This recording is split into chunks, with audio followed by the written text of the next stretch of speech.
কপালের লিখন না যায় খণ্ডন।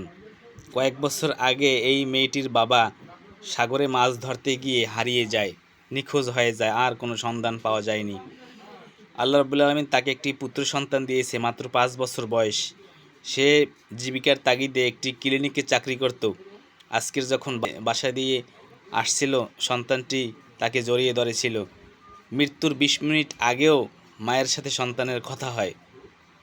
তার নানি তাকে প্রতিপালন করেছিল, কিন্তু ভাগ্যের নির্মম পরিহাস, সেই সন্তানটি আজকের পুকুরে পড়ে মারা যায়।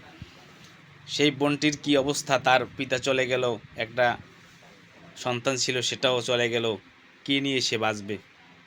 আপনাদের যাদের ছোট বাচ্চা রয়েছে, ছোট সন্তান রয়েছে, মেয়ে সন্তান, ছেলে সন্তান, আপনারা সকলে সতর্ক থাকবেন, কারণ কখন কার বিপদ এসে যায় কেহ জানে না।